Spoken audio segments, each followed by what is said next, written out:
Hey everyone, welcome to the Kickpoint Playbook webinar. I'm Dana DiTomaso, founder and lead instructor here at Kickpoint Playbook.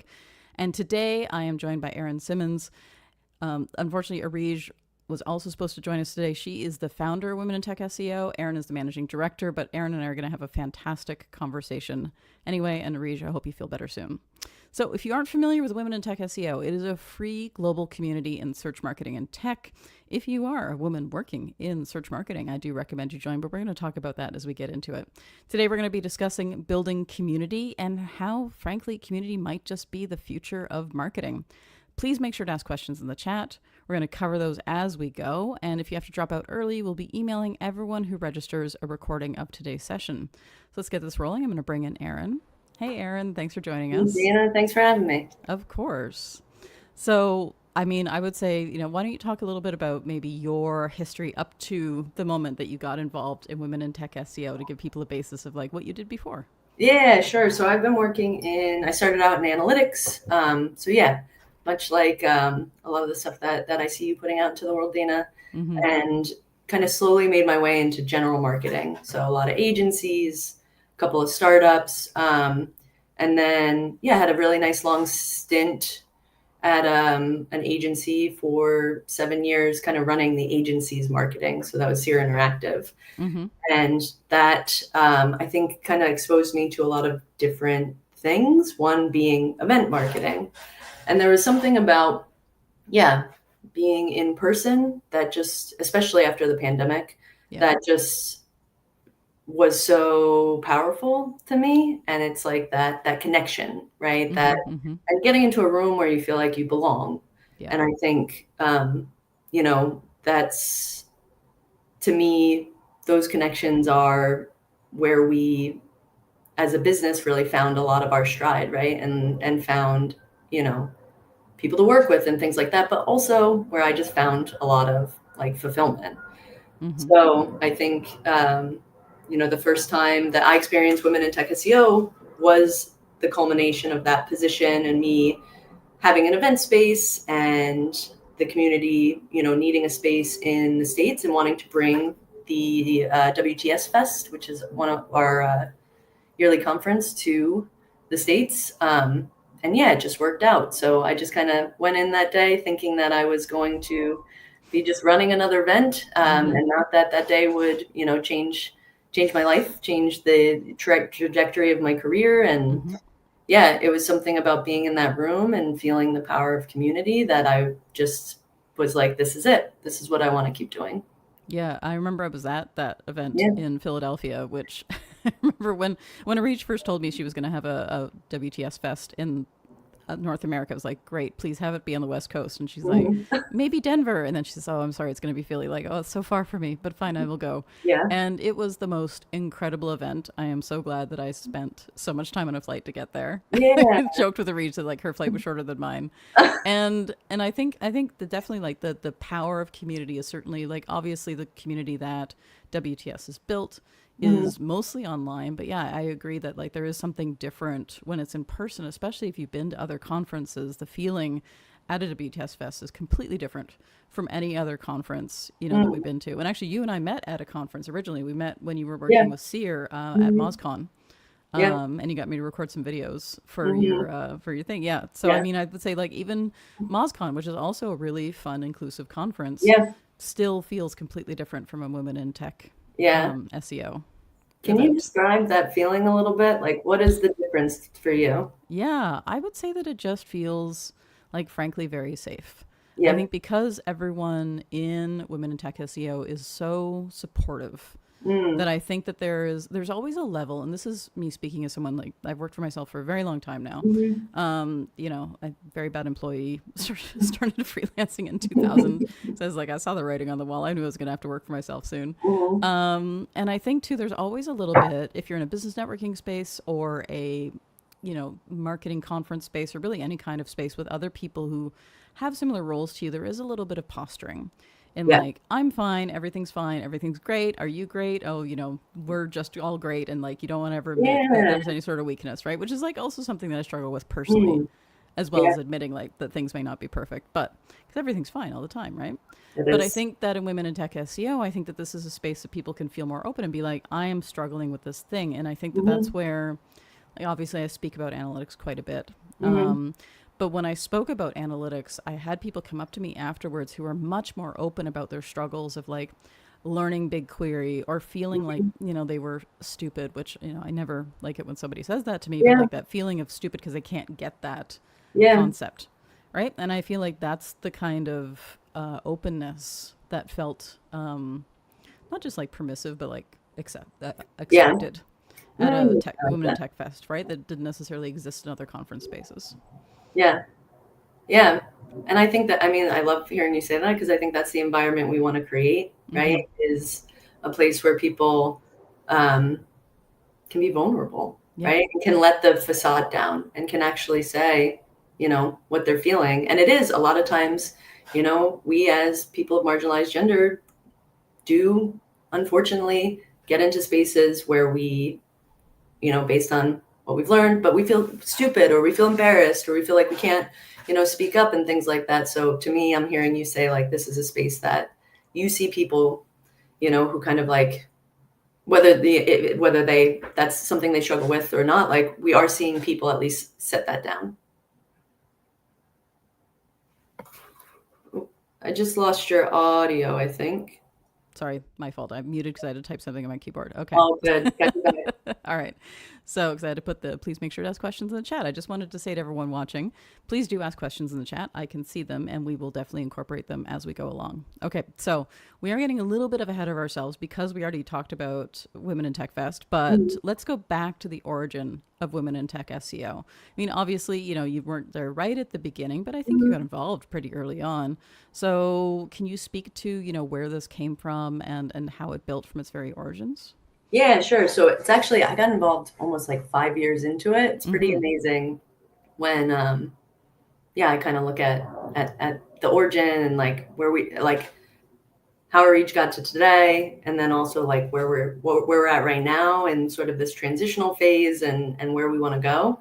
But yeah, I think like any community, a Reach was feeling a need, a desire to like be in a space where she felt a sense of belonging, where she felt the things that you're saying, where she could ask a question. I mean, one of the things that we say a lot is there are no stupid questions. And one of the beautiful things that happens in Slack, and I'm sure you've seen this, Dana, because I see you're all over the analytics chat and you're answering questions, you're asking questions. Mm-hmm. And it's both of that, right? But it's asking a question and never getting a response that's like, well, why don't you just Google that, right? Mm-hmm. Mm-hmm. So I think it is that sense of belonging and that sense of safety that, a Reach put a tweet out and was like, hey, like I'm gonna do a meetup. This is, who I want to see there. This is what I'm thinking. Yep. And then people just, it's one person being like, this is how I feel. And I feel really deeply about this. And then it's a bunch of other people being like, I needed you to name that. And that feels right to me. And like, I'm Mm-hmm. going to join you. And I think, it's like you get a meetup and it's 15, 20 people. And Mm-hmm. then, you do another one and it's bigger and you do another one and then you invite people online. And I think that it's just sort of snowballed from there to Mm-hmm. today, Mm-hmm. where we sit at about 10,000 people across Slack and the Facebook group. Mm-hmm. Um, and there is, yeah, it's like going from this little group to realizing you've really struck something important that people need and a Mm-hmm. space that people need because people just keep, even today, people just keep pouring in. Yeah, absolutely. I would say there's always something like after every conference, you always see an influx of new people Mm-hmm. coming in, and not just a Women in Tech SEO conference, like any conference at all. I remember that I think at MozCon, like people were aggressively recruiting new people to sign up and be like, "Hey, you should join this. You should join this." I think people got tattoos at one conference. Like it's just the Yeah. whole community is crazy. Yeah. Yeah. And yeah, we should definitely talk about that at some point, which is just Yes. like when the members run Mm-hmm. the community. Yeah. And we're starting to see a lot of that. We'll definitely get to that too. So let me go back to what I talked about at the beginning with the, and beyond part in the description for Women in Tech SEO. That the global community for Women in Tech SEO and beyond, what is that beyond for you? Is it inclusivity, longevity, including as many people as what makes sense, all the things that are tangentially related to Tech SEO? What does that mean to you? Yeah, I think it means all three of those things. It was interesting to hear you say like longevity, because I think it's that I haven't thought about that word specifically, but also, yeah, it is including what makes sense. But right now, the name of the community is Women in Tech SEO. We're not just for women, and we're not just Tech SEO. Yeah. We have multiple spaces for the community. So we have closed spaces like our Slack group and our WTS Fest conference. And those closed spaces are for people of marginalized genders, all people of marginalized genders. So that's women, that's non-binary folks, that's trans men. It's gender expansive people, like across the board, right? So we did start as a community specifically for women, and we're expanding. We see, because as you do this work, you get more information, you hear more voices, and you change, you evolve. Communities can't, that's the one thing, communities can never stay static. Like, it's always going to be changing. You don't just start a community and like walk away, right? Like, it always needs tending, it always needs evolution, it always needs changing. So, this community right now exists of a ton of different people from all different walks of life in these closed spaces. But then it's Tech SEO, but then there's analytics, there's paid, there's social, right? And then there's like the tangential, like there's content, there's copywriting, there's, so we've started to see it's organically. There's a community builder named David Spinks that talks about this a lot, and I really love this concept of what emerges from a community, and you kind of have to listen to that, right? So as community builders, we're not actually building the community, we're more containing it, right? And we are like tending to it. So as these things emerge, you just have to listen and find the signals and, cross those, of course, with like our values and things of that nature. But yeah, so that's where we're at right now. I think, the community and like trying to communicate that this is a space for all people of marginalized gender in these closed spaces, knowing that right now our front door doesn't create that sense of welcome that we want it to. And we are working on that. So yeah, absolutely. But then we also have spaces that are open for everybody. So our email, our email newsletter that goes out weekly, is a space where everyone can join. And that's a way for us to have people join our collective goals, right? So our collective goals are things like education and opportunities. And we want to expand that out to a greater group of people. And right now we do that through our newsletter. We do that through our social media. Everyone can follow our social media. You don't have to be in the closed group to be a part of this community, right? There's like multiple ways to do that. So that's where we're at today. But our goal and our evolution is to make WTS redundant. And what that means is that eventually these spaces will be open for everyone. All of our spaces will be open for all people. And we believe that hinges on creating a really strong code of conduct. And we think about that as a recipe for belonging. So if we can create a recipe for belonging built off the voices of the people who felt the least amount of belonging, and we can understand how we use that and how we, leverage that within the community to keep people kind within our values, right? Which are kindness, judgment-free, right? And it's like, we can use this to keep this community space safe. Then why can't we eventually just open it up and have everybody abide by these values and these guidelines? And that it sounds, well, it doesn't sound easy when I say it. No. But it does not sound easy at all. Yeah. It's sort of, to me, it's really important because we are not the only folks that are feeling a lack of belonging in this industry, people of marginalized genders. And also, I think there's a learning aspect there too, over time, of having that code of conduct be something that other people practice. Yep. Well, and that I was thinking about the code of conduct this morning actually is, obviously people put together code of conduct all the time for all the different types of communities. And, they're like, first rule, don't be a jerk or whatever, like funny way they want to put at it. But I think the code of conduct, obviously, it really defines what a community is. And so when you're going through the code of conduct and when you're thinking about making changes to it, like how do you balance that? Like obviously don't be a jerk, but what does that actually mean to people, Yeah. And I feel like some communities take the easy route out by writing that and just being like, people will figure out what that means. But the reality is you probably have to be a lot more prescriptive in your code of conduct than you would like to be to make sure that there isn't any sort of, missed signals, particularly when you're dealing with people from like around the world with different cultural contexts. Yeah. And I think the code of conduct it's always going to be changing. I think that the values of a community, I don't know. And I will say, I'll preface all of this whole conversation with, I learn something new every day in community that changes my mind about something I thought about. And I think that's one of the most beautiful things, is because you get the opportunity to listen to so many voices and get so much information, and having an open mind about letting that change opinions and thoughts and whatever. So everything I say today may be different tomorrow. That's why we talk about Google Analytics 4. I'm always like, I could be talking to you about this right now, but 10 minutes from now it might look different. Yeah. Just don't refresh this page and you'll be fine. Yeah, totally. But yeah, so with the code of conduct, I believe the values right now, we went through an entire exercise where we were like looking at our mission and vision, and we actually ended up going completely different direction on, like, we didn't even end up calling it a mission or a vision. We kind of came up with our own thing that felt right. But within that, we revisited the values and we talked about it and we added things and we took things out, but we didn't change them.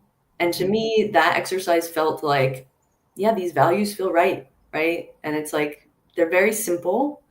And in a lot of ways, like, that simplicity, I feel like, is almost what you're talking about, where it's like, don't be a jerk. But it's like, what does that mean? So I do think we do a lot of work.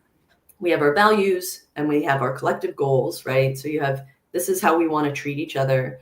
This is what we're here to accomplish, while treating each other that way. And then there's rules, and the rules change, and they don't change as much as they get more information.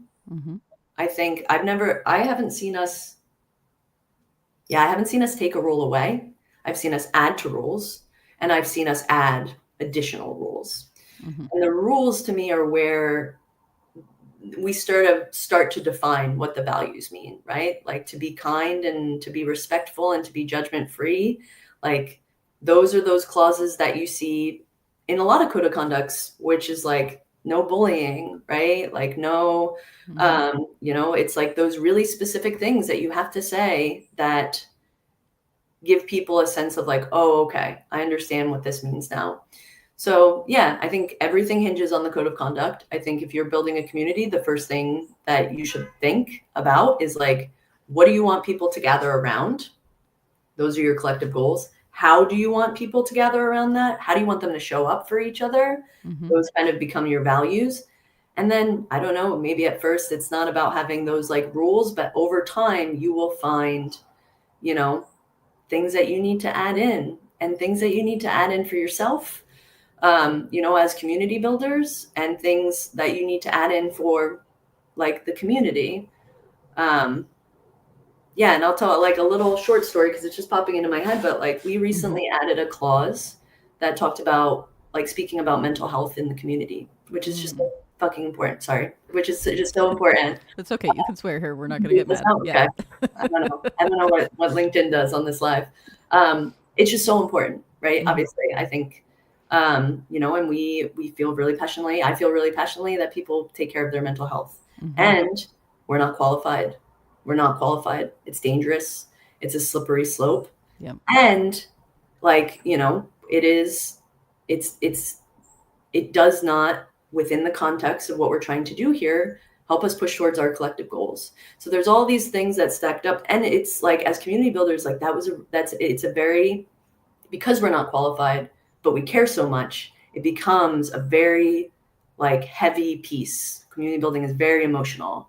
Mm-hmm. So we did add a clause that was like, we basically, we like, this is not a space where we can do this, but like, here's what, like, contact, these folks, and like, make sure that you are taking care of yourself. So it's that balance of being like, maybe it is setting up boundaries that feel really tough and hard sometimes to do. But it's also like the right thing to do, and like guiding people towards the help that is going to support them most. Mm-hmm. Well, and yeah, I mean, so considering that heaviness that you talked about, where Mhm. running a community is heavy, like what do you do for yourself to make sure you don't get like sucked into that vortex of heaviness when these Mm, sorts of things come up? that's a really good question. Or maybe you do and you need to take time out. I'm sure you do. But yeah, Yeah, how do you avoid burnout essentially? yeah. I think that's tough because it's also a startup, Mm-hmm. right? So there's two of us. Yep. We get a lot of support from contractors. We get a lot of support from community members, just, going out and doing things. So I do feel like, yeah, there's been days where we both have to step away from the community. And I think, we remind each other that the community members are taking care of each other. Yeah. And we remind each other that this is okay, right? Like these things, um, you can kind of start to build your list over time, and it's like, yeah, but that's our list, and we Mm-hmm. can prioritize that as we see fit. And like I think it is stepping away. Yeah. I think it's also having someone to talk with about all of those things, and like running this community with a reach, like Mm-hmm. we are able to be like, wow, this didn't feel good, how did this feel to you, and have those conversations quickly, have those conversations openly, and have those conversations within our values of feeling like, I know when I share a feeling that feels maybe like embarrassing to me, or like, I feel bad about the way that I communicated something, that I can name that with a region. I'm not going to get like, there's no judgment there. Mm-hmm. There's not just that, there's a care, right? And that is also part of community. So I think it is, um, yeah, I think it is having someone that is doing this alongside you, for me, Mm-hmm. that really allows me to kind of take these things that maybe feel bad, and not, because I like the spin. I really like the spin. Mm-hmm. Um, but that allows me to stop the spin and reset, and, be like, I need to take some time, or I need to just, reapproach this and kind of put some things into the background. Yeah, absolutely. Okay, let's change gears a little bit. I want to get Yeah. to one of the questions that's asked. So, unfortunately, this says LinkedIn user because LinkedIn does not show me people's names all the time, just some of the time. It's based on your LinkedIn settings. So, Ooh. sorry, LinkedIn user, but they asked, I'd love to know more about turning passive members into engaged advocates. Do you have any insights? So I think I want to ask you a question, but I don't know if I can do that. But You can ask me a question. well, I think the person who Oh, who ask asked them. this, Okay, so I think hopefully, my whoever question, you are, you're paying attention. Go yeah, ahead. I think my question for you, and maybe I can just kind of like put this out there and then talk a little bit about it. But my question to you would be like, is a passive member bad? Like, Yeah. what is like, do I think communities need both? And I think there's a sense of like, somebody coming in who maybe has, you know, it's a lot to, give me 1 second. I'm just going to clear my throat. Yeah, yeah. Oh, it looks like they're actually posting. So yes, Yeah. yeah. So then your question is, is a passive member bad Mm. necessarily? So yeah, go ahead, LinkedIn user, and respond to that. But yeah, keep going because I am curious about that.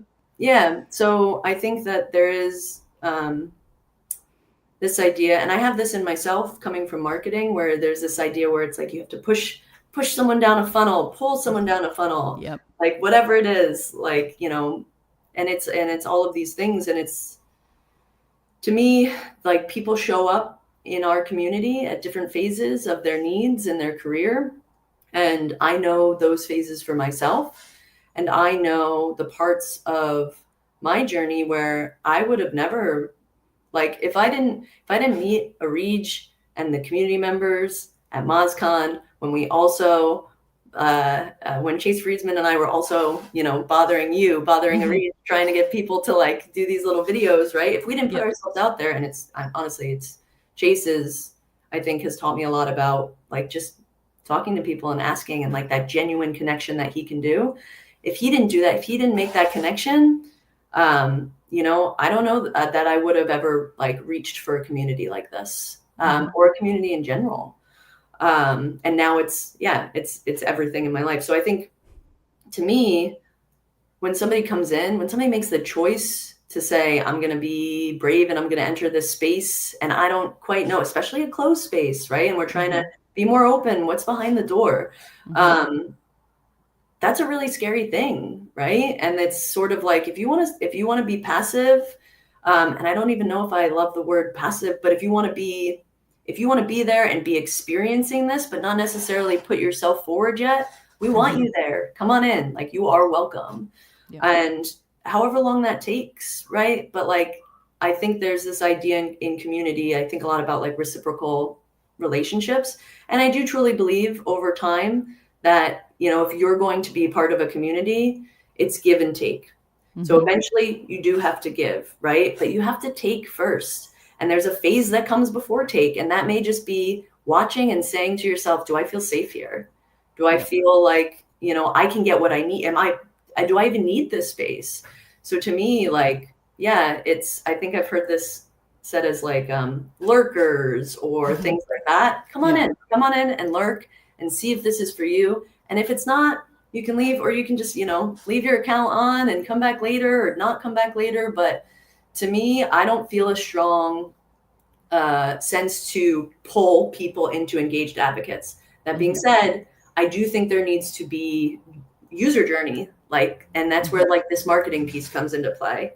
I recently heard Sarah, oh my goodness, her last name's escaping me, from Grow Class, the founder of Grow Class. Yeah, I know exactly what you're talking about. Also can't remember the last name. Yeah. But like, just talk about this path to belonging. So, and the way they think about it is, in the first 2 weeks, they want to open doors so that you can find a friend.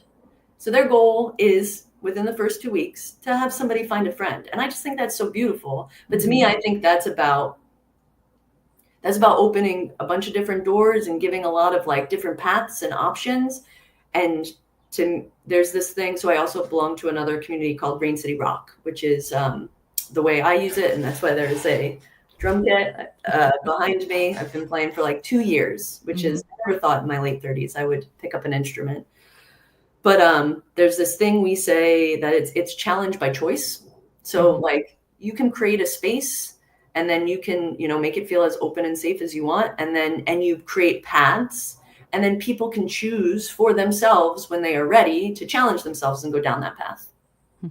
That's great. I might have gotten away from the question there a little bit. No. And I think, but one concept that I think, and by the way, the person who asked the question was Jenny Bernard from Bright Local, by the way. Hey, Jenny. So, yes. So yeah, Jenny says my marketing head taking over. I think for sure that's part of it, is like, that pressure to be like, well, we got to make sure that we hit these goals and we're pushing people through the funnel. And I think too, even to relate it to analytics for a moment, because that's apparently all I do in my life, is thinking about the idea and talking, when I do workshops about GA4, talking to people about how it's okay that these people were just reading this content and not continuing on, because that's also part of the journey. And if a community was only active members, it would be a lot, like, I don't know how we moderate. It's a lot. Yeah. And I think it is also an important point too, to have people, when they first come in, to take that backseat and to read. And it's where I think where people make missteps in communities is when they join, a new Slack workspace, and then they immediately start, broadcasting, hey, look at my stuff. Exactly. Yeah. So I think that's important to take that, backseat for sure. Oh, and Jill says that the last name we were looking for was Stockdale. So thank you, Jill. Sarah Stockdale. Thank you, Jill. Absolutely. Okay. So next question here from the group. Let's see. Claire asks, if a brand is thinking they want to start thinking about building a community, where should they start? Okay, I'm going to read this because I just got excited that Claire was there and my mind went blank. Brand is thinking that they want to start thinking about building. Okay. So I don't think you should build a community if you're just starting to think about it. I think you should join communities. And I think, it is for a business, it's hard for me to think about communities from just a brand perspective, because communities require people, right? So I think when I think about this question, I think like the people in the brand need to understand what communities are to be able to decide what the best move is for the brand. So I think it would be, like if you're considering communities, that could be going out and seeing like, is there a community that exists for the thing that I want to do, right? So is there a community for people of marginalized gender in tech and marketing? Because this is something that's really important to me. And it's finding that seed of like what's really important, not just to your brand, but to the people in your brand. So there's a lot of like values crossing and things like that I think are important to think about. And then I think it's going out and seeing, does that exist in some form? And if it does, it's joining that and engaging in that. I think another really important thing is to just have communities in your life. It's to have like music is something that's just so important to me. And like finding Rain City Rock was a big part of that, right? So it's like when you sit down at your computer, if you're looking, as an agency, as a tech company to build a brand, when you sit down behind your computer, what are the things that are stressing you out? What are the things where you're like, man, I could really use support around this, or I'm spinning on this. And it's like, those are the things that probably maybe they're unspoken, but probably a lot of people around you, maybe your customers, right, are feeling that as well. So I think it's finding those things where it's like, I need this, or I know people need this. So if you're just thinking about it from your customer perspective, you got to go to events, talk to people, go into communities, talk to people, like what are those? And that's marketing. That's like basic marketing research, right? But it's thinking about it from a different lens. So yeah, I think it's exploring communities before you think to build yours, because communities are so much work.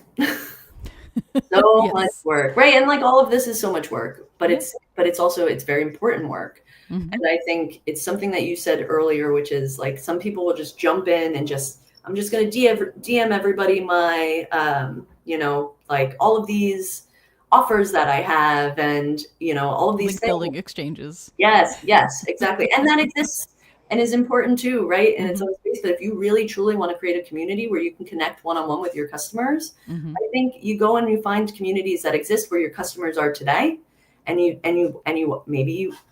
passive, right? And then maybe you start to ask questions. But I do think it's not something that is like, okay, this is on the checklist, got to build a community.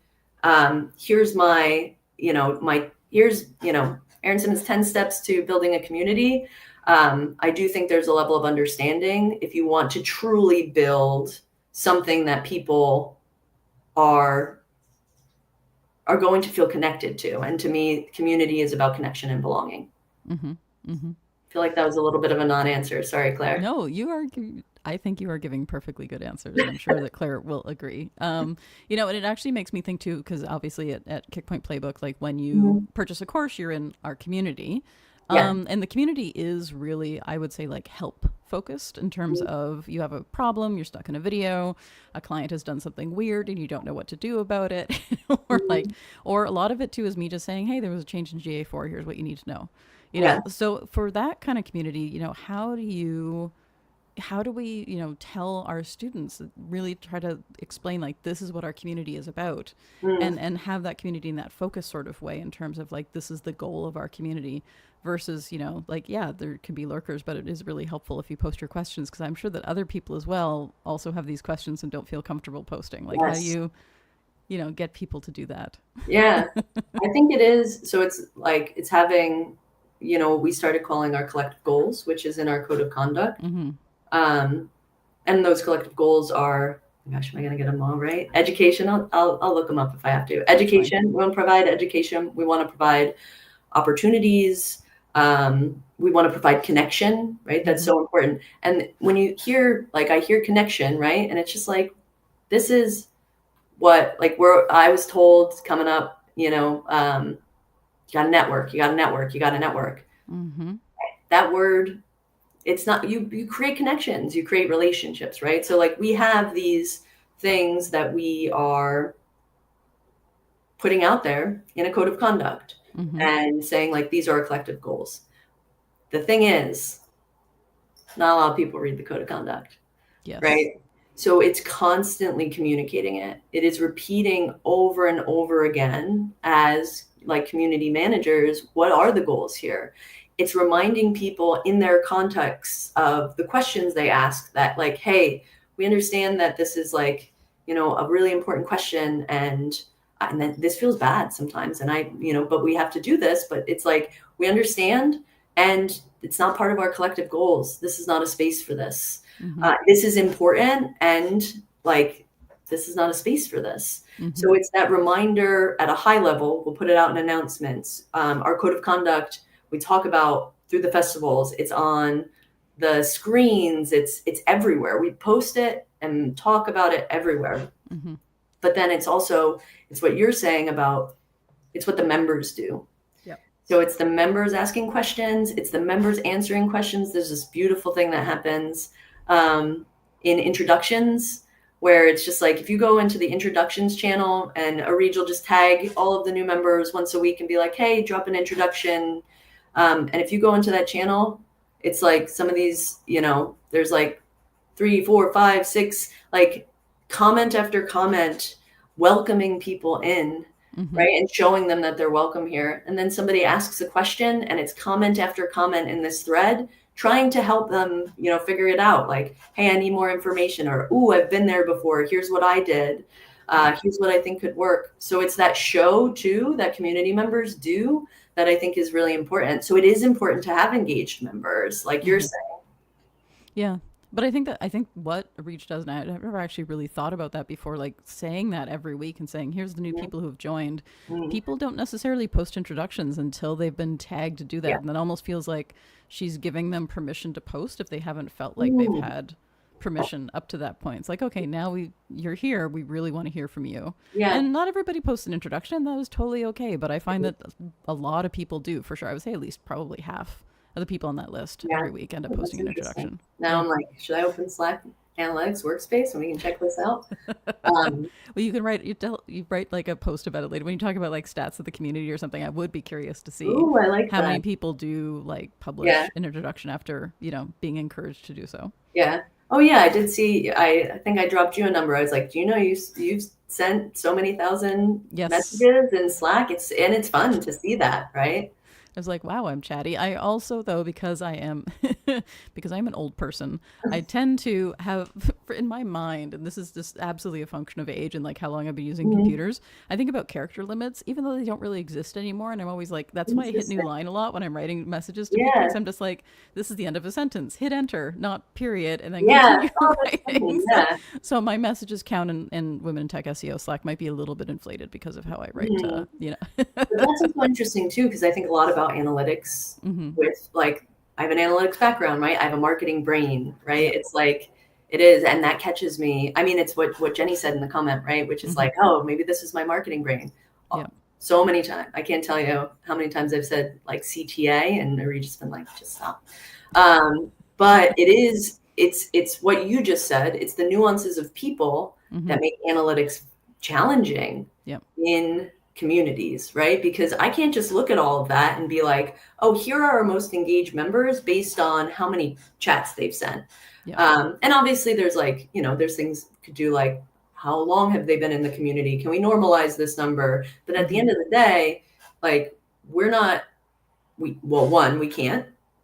Two, we wouldn't go in and see like, like how many, like, what does this conversation look like, right? And like, people are so different that, it's very hard to, which it can be a challenge as a brand that wants to bring on community. It's very hard to have, in a lot of ways, have like CEO KPIs.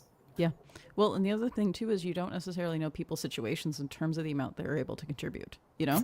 Like, I don't have kids. Mm-hmm. You know, I work from Yeah, home. My ability to have Slack open and check it on a semi-regular basis is, you know, part of my circumstance, right? I love that. Yeah. And certainly someone who is like, you know, I have 18 seconds to look at this in between Mm-hmm. things. They're like, oh, that was really interesting. I don't have time to contribute. I wouldn't want them to necessarily, you know, feel bad Yeah. about their inability to contribute because it's just a function of their life circumstances, which might Mm-hmm. change in the future, Yeah. you know? Yeah.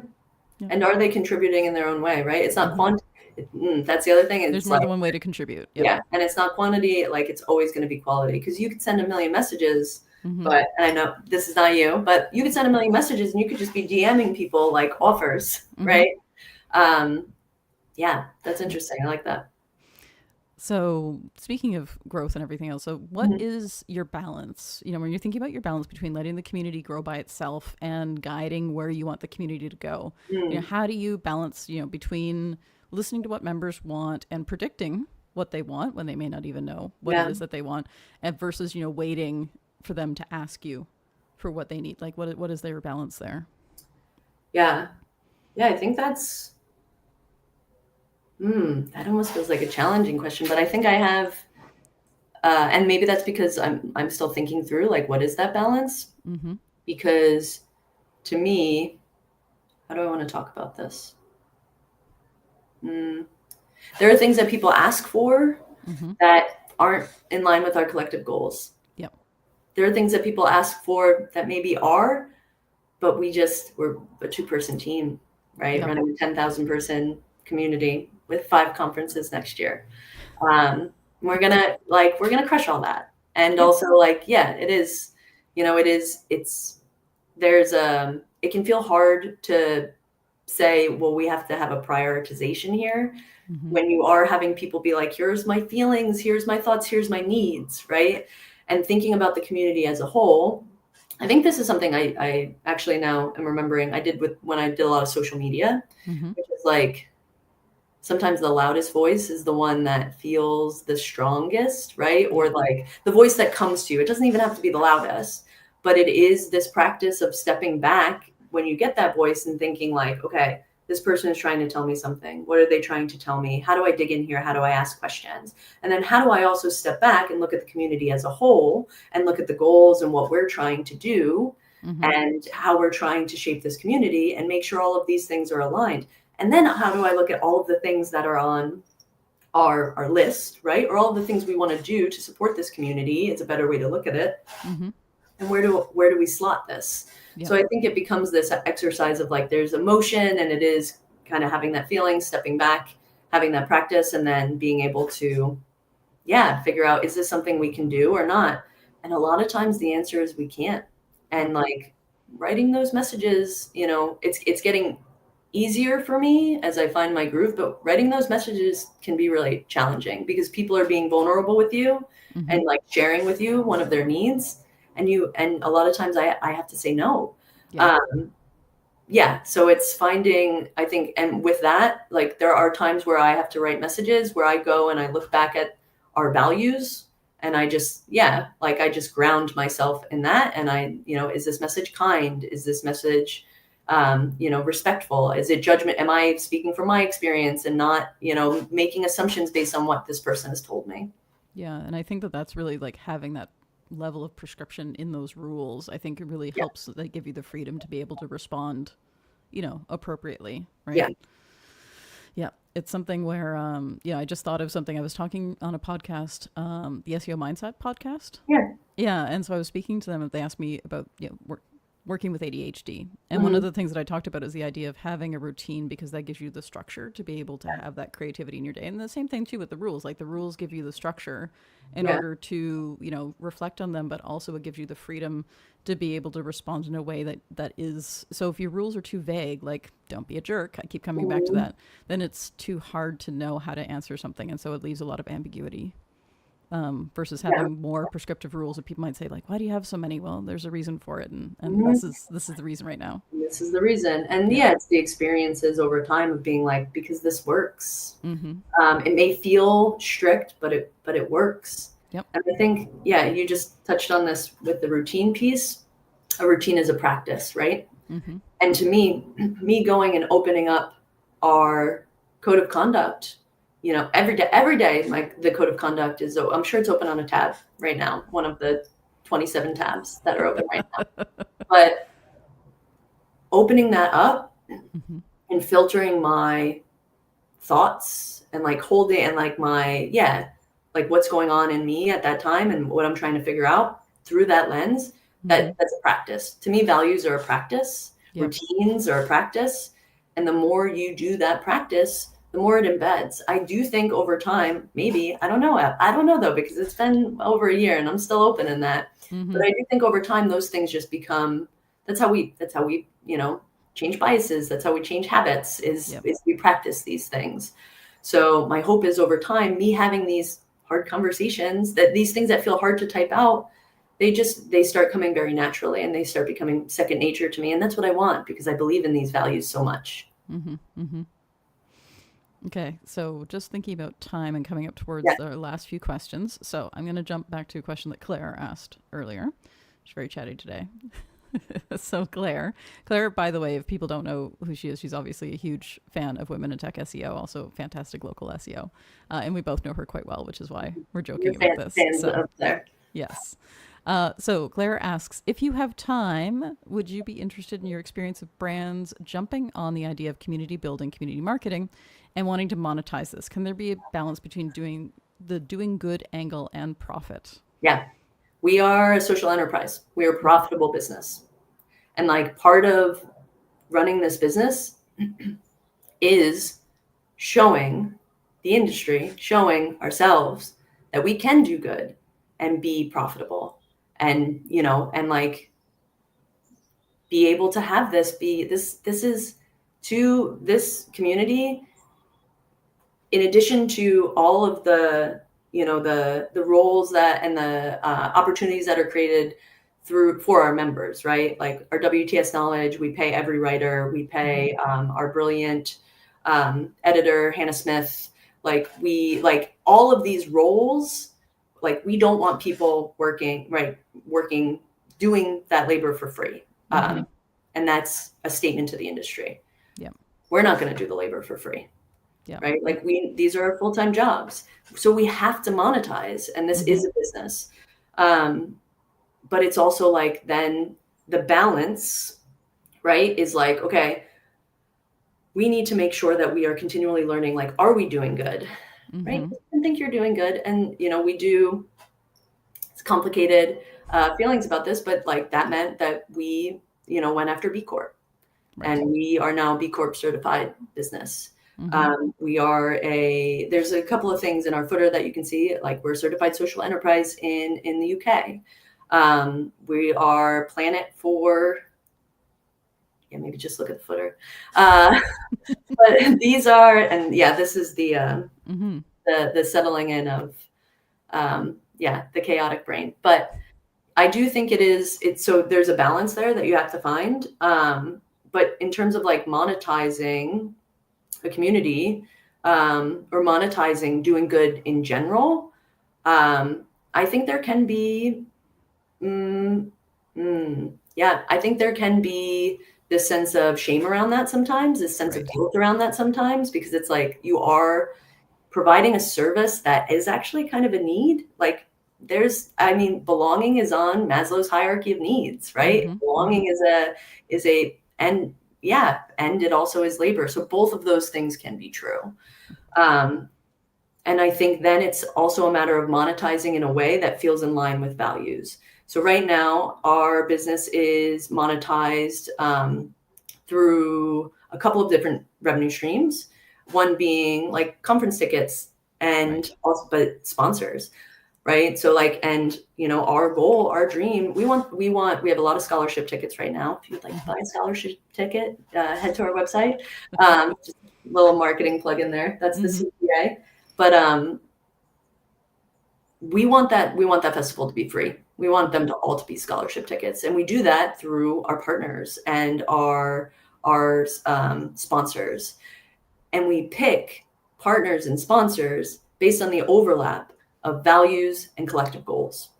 So it's not just having someone come in and be like, here's a bunch of money, put our logo there, do this, do that. you're not going to get value out of our community. You need somebody that's going to be that. You need a person, you need people that are going to come in and show up and do that overlap of those collective goals. So we have a lot of like really brilliant partners that will come in and they're like, okay, that collective goal opportunities, we can do that. Mm-hmm. Right. We have a podcast. We have we have writing opportunities. We have jobs, right? Like we have jobs that need filling, and it's that overlap. It's that give take. So like, it is like, yeah, you're going to pay to be a part of this and to have this, this ability to like reach this community in a different way, in a more amplified way. And what you're amplifying does need to be, it needs to benefit you and it needs to benefit community members. And that like intersection is so important when thinking about like revenue streams, in my opinion. So have you ever said, and you can feel free not to answer this, have you ever said no to a sponsor who has come in? I think yeah. I haven't personally. Yeah, but Arish has had to. Yes. Yeah. See, I think that's interesting too, is just like really being picky about who the sponsors are. Sometimes you have to say no. Yeah. And I think that again is like just another hard thing, right? Mm-hmm. Because it is, I mean, this is a startup. Like it's money. But... it's a bootstrap business, right? But like, and I think I sort of, when I think about that too, I just believe, the little compromises, to me, and this is how just like I work, like I make a little compromise, mm-hmm. and I'm like, oh, I did that. That felt okay. Maybe I'll make a little bit bigger. It's just too slippery of a slope for me.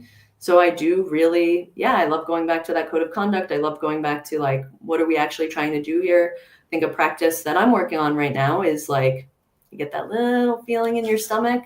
And it's the ADHD. I'm very impulsive. I'm like, what's your idea? That sounds great. Let's do this. Right. But it's like, yes.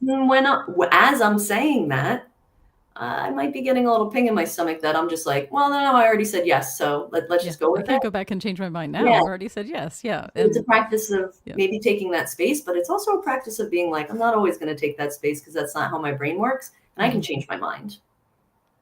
That's that whole saying, ask my when I did go on the SEO Mindset podcast, I asked my business partner, like, tell me some things that are good and bad about my ADHD since you work with me so much.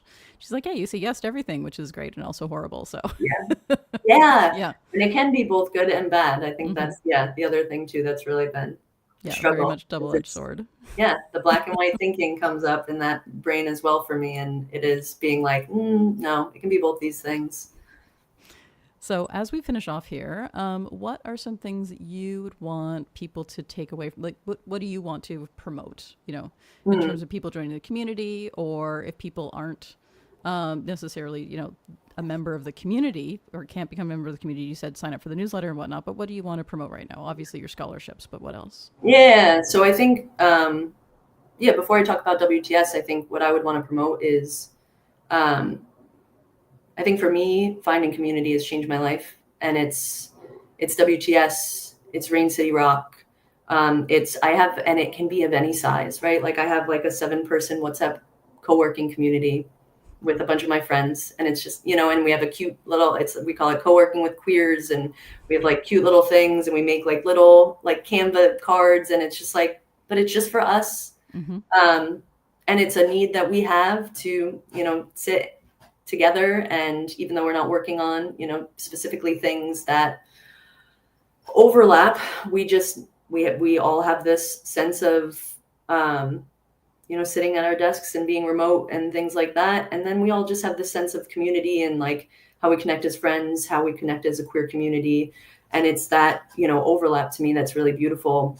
Mm-hmm. So all of that is to say, what I would advocate for most for anyone listening is to find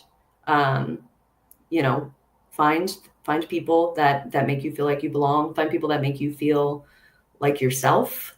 Mm-hmm. And that kind of can drop some of that. It's dropping the facade that you talked about earlier, where you're like, yes, everything's great, everything's fine, right? But it's feeling comfortable enough to share that things aren't always fine. There's always going to be something going on, right? And like being comfortable enough to have some of that vulnerability. And that might sound like right now where you are at, like, no, thank you. And that's okay too. But I would say, like, the thing I would advocate for most is community. And if you have a community, but you haven't tended to it, right? Like, if you know a space that it's a bookstore, it's a church, right? It's like, if you have these third spaces is really what it is, where you felt a sense of belonging and you haven't been there in a while, maybe go see what's going on. That being said, sponsor us, join our community. But no, it is, come to our website, see what we're about, right? Like, we have, especially knowing right now that we are a space that is changing, right? Like, we've worked with the wonderful Tasman Loft House. We just blurt all of these like very verbose things, and Tasman sends this beautiful copy back that just feels so like us. So we've recently updated quite a few pages, including our join page. If you want to go and kind of just see take a look what's behind the curtain. You can kind of see that. Follow us on social, join our email list. Like, if the Slack space feels like, I don't know if I'm not ready for that, then listen to that, right? You don't have to go in there right now, but yeah, come check us out, see what we're all about.